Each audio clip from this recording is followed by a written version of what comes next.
So why are some Warhammer 40K armies unplayable?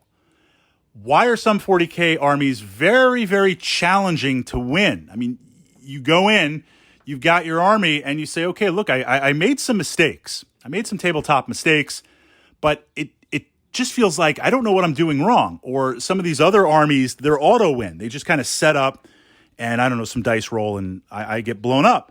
Like, what is going on? And this can be a little bit perplexing because there are many ways to explore 40K in the rules. This is before we even get into homebrew rules and kind of narrative games. Just rules as is, raw, rules as written.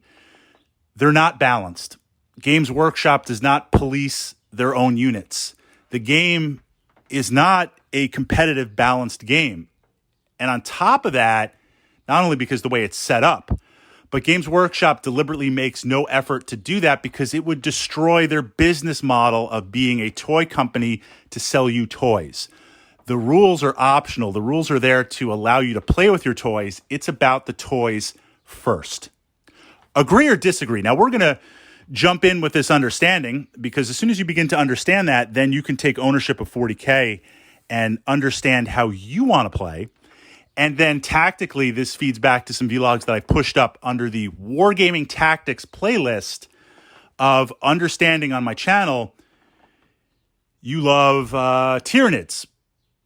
How do we make them work? Despite the flaws of Games Workshop, how do we make them work? So right off the bat, if we look at 40K as a war game, there's a lot to the game. There's a lot of miniatures to the game. We're not talking about historical World War II chain of command. I say that as an example because I love the game. You've got the Americans, you've got the Russians, you've got the Germans, you've got the Japanese. And the units are pretty straightforward. They're pretty limited. A modern army is not going to have tons and tons of equipment. Everything needs to be standardized.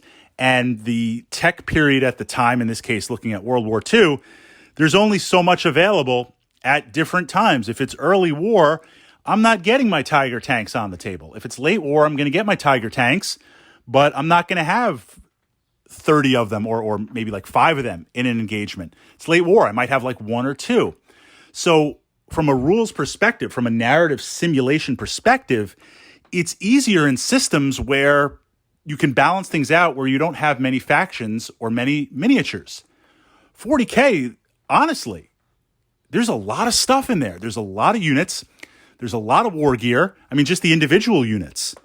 I'm working on some great night lists right now. There are so many options in each individual unit. It feels like I'm playing a role-playing game. It feels like I'm outfitting my party, and that's awesome, and I want that. I want those options. I want lots of units. I want new units to be added. I want the combinations, but trying to balance that out is challenging. Now, Games Workshop does not even attempt or try to play test because their business model is, I come out with a new kit. I need you to buy that kit. The 2 ways that I make you buy that kit is either FOMO, fear of missing out, and they're doing that more and more. Everything's limited release. Everything's limited stock, or even if it's not, when it goes out of stock, it doesn't come back for a long time, if at all. So even when they don't announce limited release, you're looking and saying, all right, if I don't pick this up now for my army, then I got to go to eBay, then I got to go to scalpers, then I got to deal with that, or I do have to wait till Games Workshop restocks. They know that. They do that. It's the business model. But also there's the perspective of things shift where if Games Workshop wants to get you to buy into something, whether it's a faction, an army, or a unit, they make the rules awesome. The rules are constantly shifting, especially with Space Marines. When they were rolling out Primaris back in the beginning, there was a shift where suddenly Primaris were obviously better. So if you're starting a new army or you're bulking up your army, you're going to jump and add those units. Going back an even further addition, and this is where things got crazy, Chaos Space Marines for a while, Helldrake, Hell Turkey. It's an okay model. I have fun playing it. I like playing mechanical space dragons. But the rules when they were released, Games Workshop had transitioned from static units to actual somewhat true flyer type units. And they wanted to sell all these flyer units. So they made them so overpowered where you were like, you got to go out and buy 6 of these things immediately. Then when that was out for a while, Games Workshop was like, all right, we sold enough. Now FAQ, new edition, new army book. So we're going to change it. We're going to tone it down. And now you're like, well, I got 6 of these things. Maybe I'll play one. I mean, I still play them because I love the model.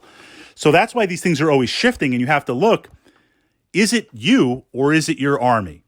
Now, certainly on the tactical side, if we reduce it down, 40K being a war game is a game of mistakes. Generally speaking, yes, you could have a bad roll of dice. That happens in any game. I was just rolling up a D&D character for the campaign that's starting on Wednesday. I'm playing a druid, and we're doing old school. We're doing real old school, like AD&D old school. 3d6 for each attribute. You get what you get. At the end, you have a 14 that you can replace. For strength, I rolled a 3. Right out I rolled a 3. So now I'm like, I can't have 3 strength. I can't even stand up. I mean, I'd have to like permanently levitate or something like that. That's crazy. It doesn't matter what character. I know I'm not being a fighter, but it doesn't matter what character class I'm going to be. It's a 3. So I replaced it with my 14 and it worked out. But that's an example of, yes, I could blame the dice on that. I got a 3, a 1, a 1, a 1 on a 3d6.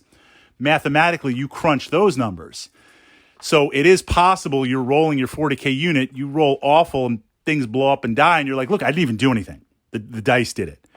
But that aside, 40K is really like any war game. You make mistakes and your opponent makes mistakes. The winner is twofold: the person that makes the least amount of mistakes and the person who can capitalize on those mistakes. Meaning, I recognize you made a mistake, because sometimes you make mistakes as a player and I don't realize it. I don't pick it up. Tactical mistakes. I'm not talking about rules mistakes. So I see you make that tactical mistake. I'm aware of it. And then I capitalize on it because I can get some units over there, do some cleanup, take you out. You have that happen over a number of turns. That's how we have the winner, through attrition. So certainly you have to be aware of that, but you also have to be aware that armies based on internal balance, and it's always shifting, some are easier to play than others. As soon as you can look at that, you can begin to look at, how do we change that? How do we plug those holes? Or if I'm taking 3 or 6 of this unit because I love it, but the rules are just an absolute dog, what other units in my list can I take to prevent those units from being exploited? Or if my opponent is bringing this type of list, I'm aware of it, what can I do to try and counter it? Or if I can't counter it, maybe I have to make that call and it's just going to be a fun game that we play.